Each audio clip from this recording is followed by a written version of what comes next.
I'm Dr. Tara Morgan from San Francisco, California, and today I'll be speaking on monochorionic twin pregnancies making the important findings.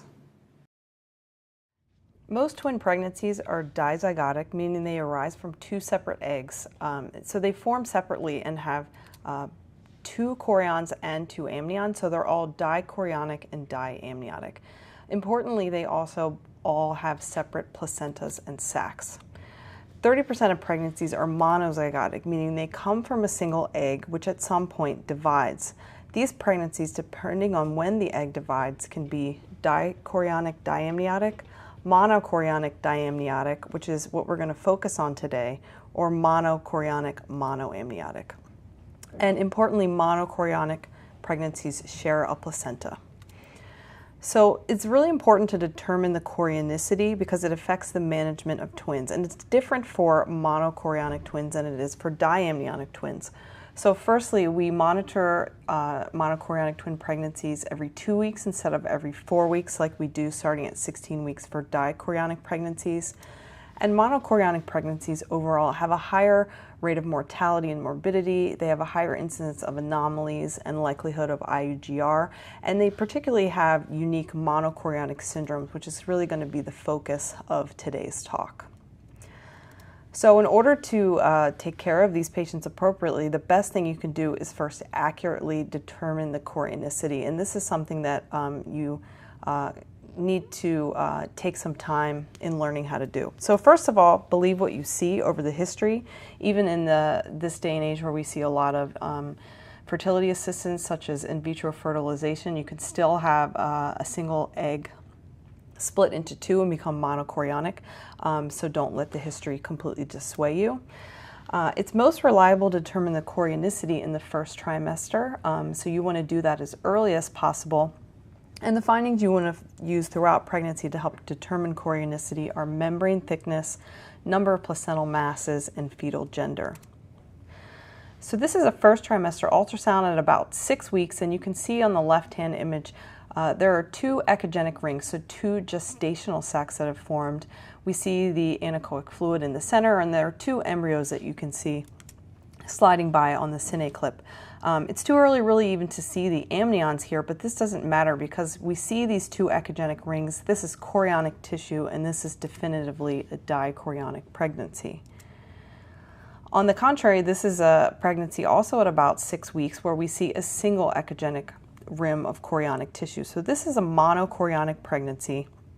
Also on the cine clip, you can see there's two embryos as the movie clip slides by, and you can see the amnions in this case. They look sort of like a soap bubble, thin membrane surrounding each embryo. The helpful thing here about early in the first trimester, they have not yet fused, but sometimes it's actually hard to see the amnion. So what you can do is then count the number of yolk sacs. The number of yolk sacs is going to equal the number of amnions. So this is a monochorionic diamniotic pregnancy. Another finding that's really helpful is if you see this tissue in between the membrane, the so-called twin peak sign. So this is a dichorionic pregnancy because placental tissue only grows along the chorion. So these two twins both have their own placenta. They're along the anterior wall of the uterus, but they fuse together, so you can't really separate them visually. But because of this twin peak sign, we know that there's both chorion and amnion opposed in the membrane, and therefore this can be definitively called a dichorionic pregnancy. Remember that the amnion is a specular reflector, so that means that it's flat and linear and it catches the ultrasound beam when it's perfectly in the perpendicular plane.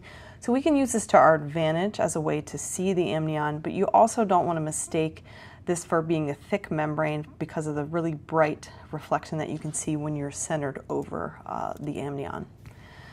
So as pregnancy continues, the membrane thickness changes. It gets thinner in both types of pregnancies, so it's really important to establish the chorionicity as early as possible.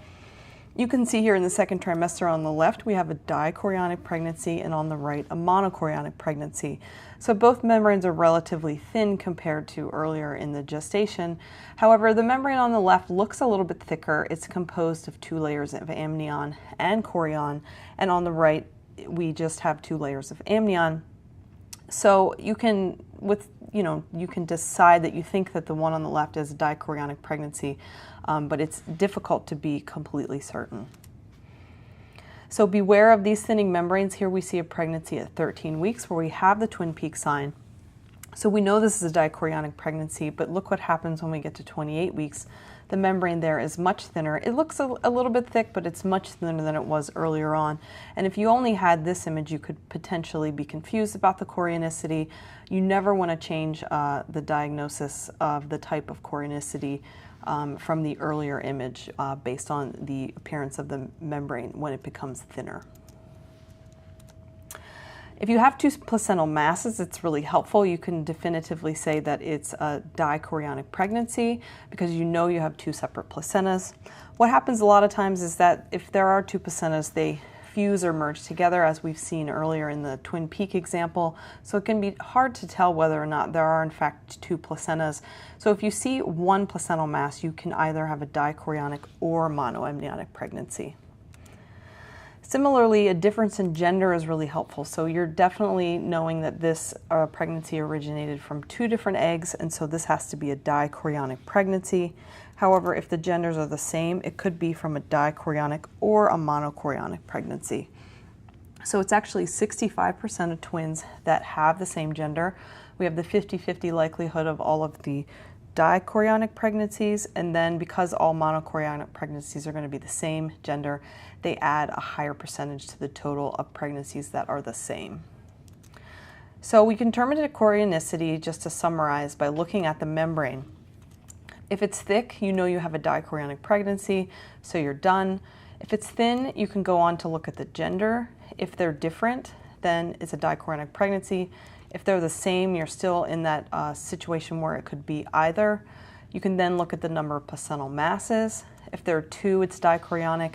And if there's only one, then it still could be a monochorionic or dichorionic. So if you have a thin membrane, same gender, and one placental mass, and this is usually occurring in the second or third trimester, you could be stuck still not knowing the chorionicity. So now that we've looked at how to determine chorionicity and talked about how important it is, we can move on to why it's significant to have a monochorionic twin pregnancy or one placenta. So these pregnancies all share vascular anastomoses, and there is usually some degree of unequal sharing of the placental mass between the twins. These two factors can lead to differences in size or weight between the twins and also fluid discordance. And really what we're seeing happening here is an overlap of these processes. So a normal placental vascular connection that we see on the left between the arteries and the veins, you see that the artery is entering the placenta and then exiting back through the vein to return to the fetus. And if you look at the placental surface, you'll notice that these two vessels are parallel in their position, running together. In a monochorionic twin pregnancy where we have two umbilical cord insertions, what you can get is an entering artery that then exits and goes at the opposite direction to the opposite twin. So this in fact acts sort of like a shunt where one twin is sending blood to the other twin. Again, looking at a schematic of the whole placenta, you can see that these vascular connections exist. So we have arterial to venous anastomoses in either direction. So these can potentially be balanced or unbalanced to different degrees. And then importantly, there's another type of anastomosis we'll talk about called the arterial to arterial anastomosis. This is two arteries kind of going up against each other from both twins, so that blood flow in fact doesn't really move too much in either direction. And this is thought to have a protective effect against some of these other unbalanced connections. And when we see this, it just helps to predict a better prognosis for the pregnancy. Looking at the placental surface, we'll look at the same thing and identify some of these vascular connections. So you see on the left here, we've got a normal arterial to venous connection. So we're seeing an artery and a vein exit and enter the placenta at the same place, and look how they're running parallel back to the same cord insertion. Here is an abnormal arterial to venous anastomosis. So you can see that we've got a vessel coming from one umbilical cord, entering the placenta, and then exiting to the other umbilical cord. And then just to show you, this is the arterial to arterial anastomosis, which runs along the surface. So the monochorionic syndromes that we're going to talk about are unequal placental sharing, twin-to-twin transfusion syndrome, part or polyhydramnios of the recipient-like twin, and TRAP or twin reverse arterial perfusion syndrome, also known as acardiac twin. And again, just to emphasize that these do tend to overlap. You can accurately make these diagnoses or avoid missing these diagnoses by identifying a few certain anatomical findings. So you want to first identify the cord insertions for both twins. You want to assess the fluid, which is done by the deepest vertical pocket for both twins. Look for the presence or absence of a fluid-filled bladder. And in relevant cases, look whether or not the Doppler is abnormal or normal. So if you look at this large field of view image from a twin pregnancy, before I put any kind of measurements on this or give you more information, you can see that the twin on the left is larger than the twin on the right.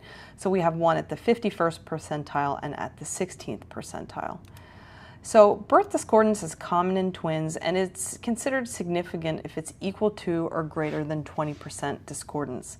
So this is not just seen in twin-to-twin transfusion syndrome. It's seen in a large percentage of these pregnancies without the presence of twin-to-twin. And importantly, in one study from 2010, they showed that a large portion of these have a velamentous cord insertion. Other types of cord insertion, other than central, such as marginal or eccentric towards the edge, didn't seem to matter with developing weight discordance. And if you looked at the placentas of these pregnancies, there was unequal sharing of the placenta more than half of the time. So this is something that really is just seen pathologically, and we can't do that during the ultrasound, but we can kind of infer or make some conclusions about how much of the placenta is going to each twin by the position of the cord insertion. So just showing this in a schematic, you can see how these cord insertions can potentially affect growth, affect treatment, and explain unequal sharing. So if you have a velamentous cord insertion, it's actually inserting along the uterine wall, and then the vessels have to travel to get to the edge or a portion of the placenta. Whereas if you have a central insertion or even more of an eccentric insertion, you're really getting these blood vessels in more of the meat of the placenta. So you can see how in these circumstances you would potentially have less placental mass for the twin with the velamentous cord. Assessing cord insertions can be a little bit challenging, so it's worth taking some time to look at how to most accurately do this. So here is a central cord insertion. Really, I call a central cord insertion anywhere that's not right at the placental edge. So we can see this is a posterior placenta, and this is the cord insertion here. It's got sort of a stellate appearance. If you see these vessels going in this radial fashion into the placenta, you can be confident that you're in the right location. Sometimes, especially as the fetus gets larger and there's less relative amniotic fluid, you could mistake a portion of the cord lying along the placental surface for the potential insertion, and this will help to avoid that. It's also really important to look at the cord insertion in two planes, and that's because sometimes you can see what looks like a central cord insertion and then you turn in the other plane and you're actually towards one of the edges. So here we're seeing that this cord insertion is central on both the trans and longitudinal planes. On the contrary, this is a velamentous cord insertion. So on the left we see the placenta, and the arrow shows the edge of the placenta, and the cord insertion is just off to the right in the uterine wall. So this is considered a velamentous cord insertion. If you look at this video clip, you can see a part of this echogenic placental tissue, and then as we scroll off of it, then you can see that the cord insertion is actually coming in and inserting on the more hypoechoic area, which is the uterine wall. A marginal cord I call when you have the placental cord insertion going right into the edge of the placenta. So you really don't see a difference between the placental edge and where the cord is inserting. And then eccentric is really everything in between. So this cord insertion is not quite central, but it's not at the placental edge. And this is a term that I don't actually use very often because it really doesn't end up mattering. Really anything that's central or even close to the middle of the placenta tends to have similar outcome. So talking about unequal placental sharing, which I think is more of a weight problem between the fetuses where the size discrepancy is equal to or greater than 20%. Often we do see a velamentous cord insertion in the smaller twin, so one of the reasons to identify where the cord insertions are. You can have low or normal fluid for the smaller twin, but you're not seeing this polyhydramnios, oligohydramnios like I'm going to show you in examples of twin-to-twin transfusion syndrome. You expect to see a normal bladder and stomach for both twins, and the Doppler is usually normal. I put a star there because there are some exceptions, and what you really want to look for and hope to find to kind of confirm this diagnosis is the presence of an arterial to arterial anastomosis. These pregnancies still need monitoring for growth and for the potential development to twin transfusion syndrome.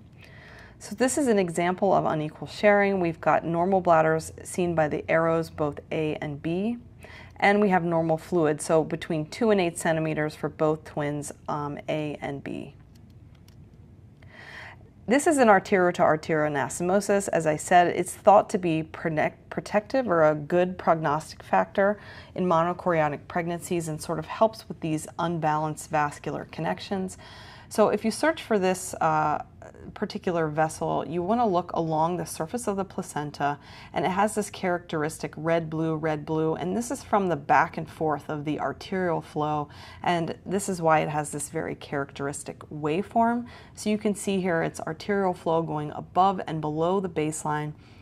This is one of these things where when you find it, you can be confident that you've found the correct thing. Nothing else really looks like this, but it can be a little bit difficult when you're looking for an arterial to arterial anastomosis, and then you don't know, am I just not finding it, or is it you know, something that's not actually there. So with a little practice and with looking for that particular characteristic flashing vessel along the surface, this can be found.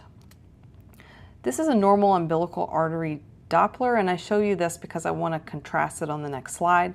So notice how it's a brisk upstroke, and then we've got the presence of diastolic flow throughout the cardiac cycle. Sometimes when you have an arterial to arterial anastomosis present, it can kind of pull blood away from one of the umbilical cords. So you see here that there's a lack of diastolic flow in this umbilical artery. If this is an isolated finding, it can be within normal limits, and you have to put it into context. You don't want to automatically assume that this is an abnormal Doppler. Importantly, it's only about 5% of monochorionic pregnancies that have an AA, or an arterial to arterial anastomosis, that go on to develop twin-to-twin transfusion syndrome, and this is why it's so important to look for this finding. So now to talk about the twin-to-twin transfusion syndrome, which is an area where we really are able to intervene and positively affect the outcome in monochorionic twins. So as the name, it's a transfusion of blood from one twin into the other from these vascular connections in the placenta. And again, I think of it as sort of a shunting process. So we call the twin that's giving blood away or having a decreased blood supply the donor, and then the twin that's getting more blood supply is called the recipient. It tends to be volume overloaded. It's important that the fluid is discordant for both twins, or abnormal for both twins, so you have to have polyhydramnios and oligohydramnios in order to call it twin-to-twin transfusion syndrome. There's a staging system for twin-to-twin transfusion syndrome. It starts with stage 1, where you have the presence of polyhydramnios and oligohydramnios. Stage 2 is absence of the bladder and the donor. Here we're seeing a shift of the blood supply decreasing to the point where the kidneys are producing less and therefore less urine. The next is a critical Doppler abnormality. So once you're to the point where you're suspecting twin-to-twin transfusion syndrome, you want to be looking at Doppler in these pregnancies. Stage 4 is the presence of hydrops, and stage 5 is the death or demise of one or both twins. Sometimes you can kind of skip a step, so you want to go with the finding that's the highest stage. So you may see critically abnormal Doppler with the presence of a bladder still in the donor, and then you would still call that a stage 3. So this is another one of these pregnancies where you can see that there's a large field of view, and without even showing you any measurements, you can tell that there's too much fluid. So you can't even tell which twin it belongs to, but the fetuses are not filling up the space of the amniotic fluid within the uterus. So if I see this kind of finding early in the pictures in the exam, I'm already thinking that I need to look carefully for the possibility of abnormal fluid. So for stage 1, we've got polyhydramnios of one twin and oligohydramnios of the other. So I'm showing you oligohydramnios of the donor twin on the left with a pocket of 1 centimeter. And on the right, you can see that the bladder is still present within the donor twin.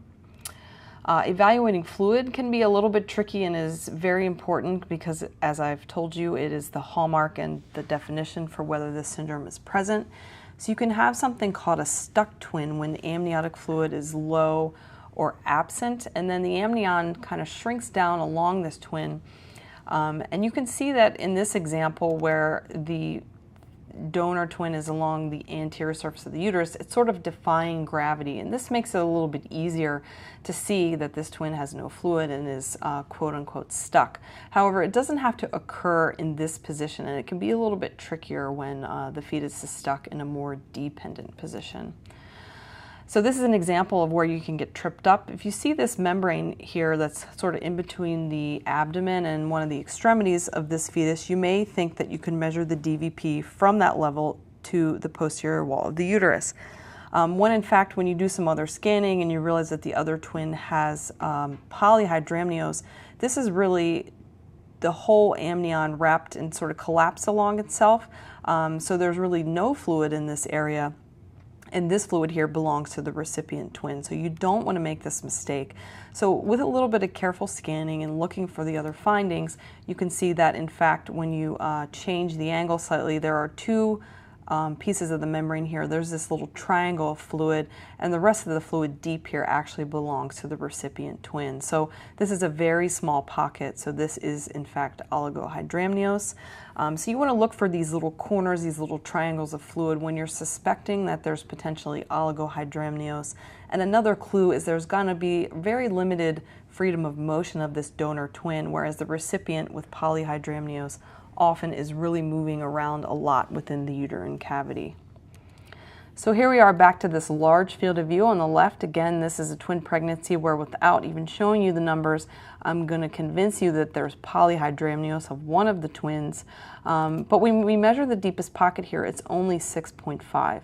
So we've said that the definition of polyhydramnios is 8 centimeters, but I want to caution you that when you're early in the second trimester, so about 16 to 18 weeks, you can have twin-to-twin transfusion syndrome with a pocket that's less than 8 centimeters. So you want to think about this qualitatively. Like I said, if you're looking on the left, you can see that there's too much fluid for one of these twins. So this number alone shouldn't talk you out of the diagnosis of twin-to-twin transfusion syndrome. The other twin, in fact, had low fluid in the absence of a bladder. So just be aware that in the early second trimester, this can occur. The next important finding to make is absent bladder. So on the left, we've got a twin with polyhydramnios, and then we have a stuck twin along the lateral wall of the uterus, and here we can see the umbilical arteries with color, and there's no appreciable fluid in the region of the bladder. So these are tiny structures and it can be a little bit difficult, but if you're having to look very hard for a bladder, and if you've come back to this more than once during the exam to allow for the normal emptying of the bladder that can occur over time, and you're not seeing a bladder, you want to call this stage 2 twin-to-twin transfusion syndrome. There is a tendency sometimes to understage and call stage 1 because you see a little area, you want it to be a bladder, but really if it's that difficult, you want to call it stage 2. Stage 3 is critically abnormal Doppler, so you have to have some index of suspicion that this pregnancy is normal and then perform a Doppler. And it's not just any abnormality, it's a few specific criteria. So the first is absent or reversed diastolic flow within the umbilical artery. The second is absent or reversed A wave in the ductus venosus, and the third is pulsatility within the umbilical vein. So on the left, we have a normal umbilical artery, so you can measure the systolic to diastolic ratio, but if you just look at the appearance of this waveform, we've got presence of diastolic flow in the forward direction. It's not even really necessary. This is what a normal waveform looks like, and you can contrast this to the image on the right where there's absence of diastolic flow seen at the end of diastole, and this would be an abnormal Doppler and would be considered stage 3. The The ductus venosus can also be a little bit difficult to image for a novice, but if you look here, you can see it in either the coronal plane as a little vessel connecting between the umbilical vein and the inferior vena cava, and then if you look in the in either plane, but this is shown in the transverse, turn your scale up and you're going to see this aliasing little focus, and this is what the ductus venosus looks like. So if you see that area, it's very classic in the right spot, and this is where you want to put your cursor for analysis. So this is a normal ductus venosus waveform on the left. You can see this is a very characteristic appearance of the waveform. Nothing else really looks exactly like this.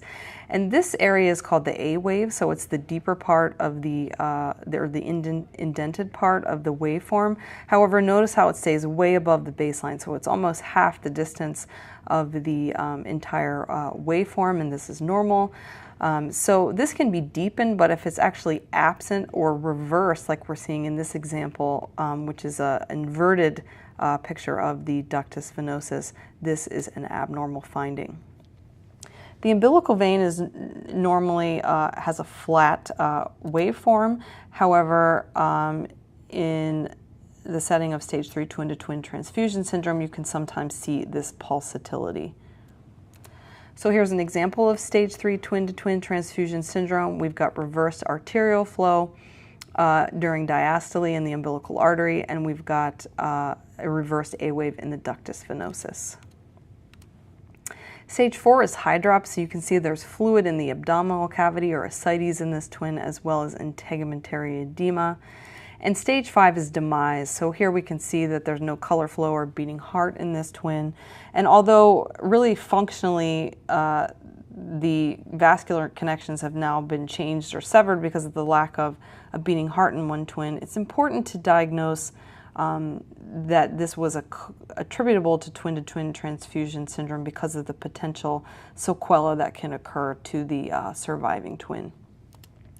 So sort of putting this all together, this is a case that would be daunting, but with the tools and the things we've talked about, it's something that I'm confident you'd be able to recognize if in the rare instance you're faced with this, and I've seen this at least twice now in my time in doing this. So here you can see that on the left we have two fetuses, A and B, and already I'm showing you that there is polyhydramnios of one of these. I'm not showing you the membrane, but it's measuring about 9 centimeters, and here's the placental mass seen anteriorly. However, you may have already noticed there's actually a third fetus here in the lower corner of this uterus. There's a somewhat thicker membrane that's seen lying over top of it, relatively normal appearing fluid, so this fetus is filling up the space between the membrane and the uterine wall, and there's a second placental mass. So what we're looking at here is triplets, and so this is actually twin-to-twin transfusion syndrome between these two triplets, and then we have a third fetus over here that's essentially got its own placenta and its own membrane. So this is a dichorionic placentas 1, 2, and triamniotic 3 amnion pregnancy. So briefly, treatment options for twin-to-twin transfusion syndrome often involves fetoscopic laser. So that's where you can actually go in and surgically sever these vascular connections between the twins. This is usually done for stages 2 to 4, so that's why it's so important to correctly identify the stage.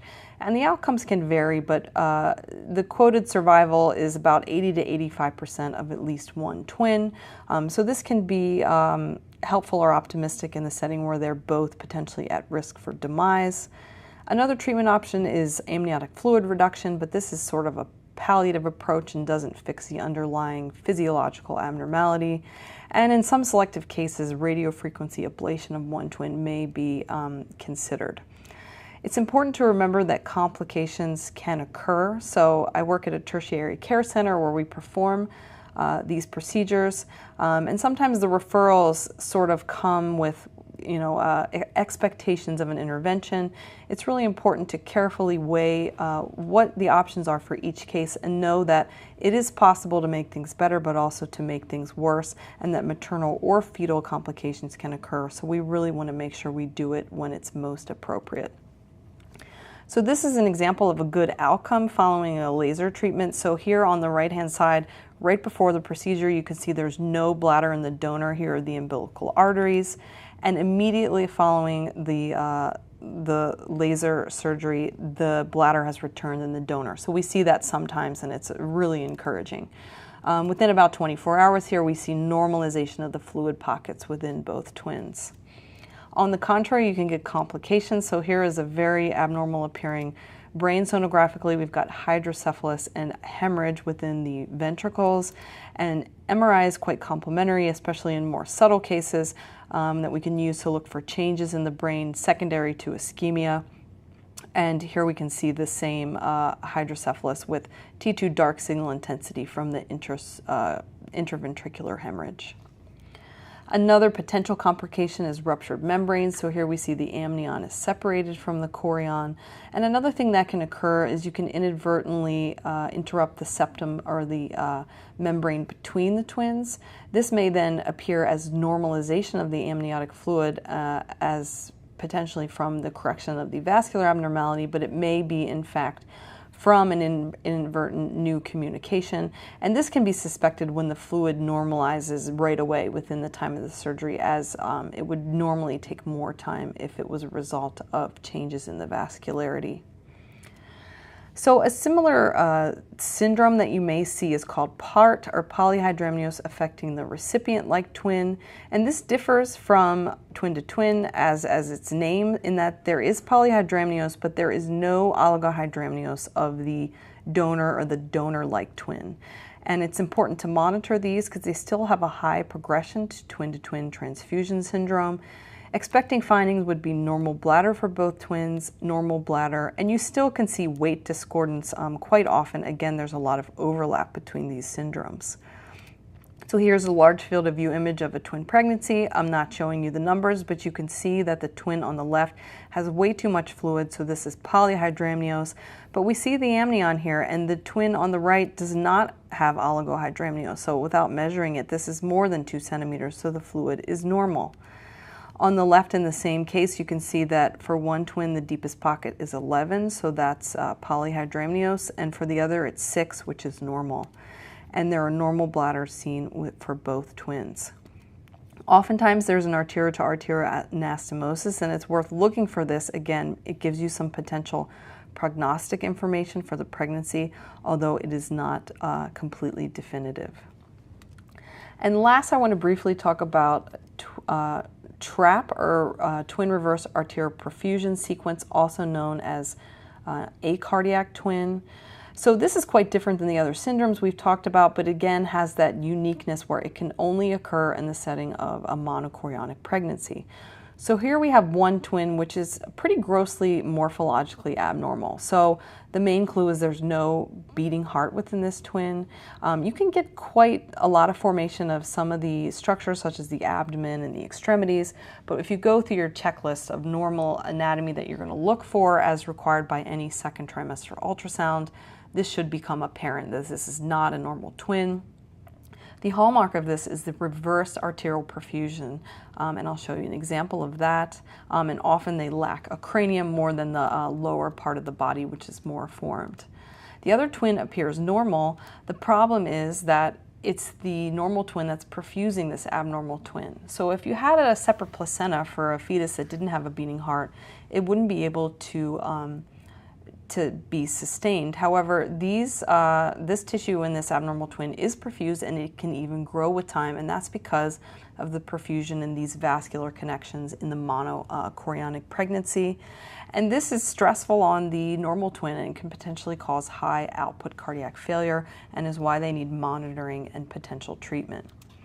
So this is a pretty characteristic appearance of a TRAP. I'm just showing it in one plane here, but we see soft tissue, and there are some osseous structures seen centrally. Notice we're taking measurements, and determining the volume can affect the treatment. Here's the classic reversed arterial perfusion. So in a normal twin with a beating heart, you expect the arteries to be pumping the blood towards the placenta, and so are going to have a forward waveform. However, this fetus does not have a beating heart. The flow is coming from the other twin and moving in the opposite direction. So in In one study, determination for when you need to intervene in a trap was shown to be for one that has a volume of less than 50% of the normal twin, conservative management can be taken. And then if the acardiac twin gets to be equal to or greater than 50% of the volume of the normal twin, treatment is usually preferred with radiofrequency ablation to prevent the potential cardiac failure for the pump or the normal twin. This is just a schematic of what this looks like. So we're putting a radiofrequency ablation probe into the uterus and ablating the vasculature at the level of the umbilical cord. And again, remember that this is invasive, so that's why we wait until we think it's absolutely necessary to do this procedure. But these tend to have pretty good outcomes. The survival for the pump twin is equal to or greater than 85%. So in conclusion, for monochorionic twin pregnancies, the most important thing you can do first is accurately determine the chorionicity. You want to do this as early as possible, and I hope that you have some new tools to help you most accurately do this. In order to look for these abnormal syndromes in monochorionic pregnancies, you want to look for cord insertions, deepest vertical pocket, presence of bladder, and Doppler abnormalities, and this will help you to potentially not miss these syndromes, including unequal sharing, twin-to-twin transfusion syndrome, part, and trap. Thank you very much.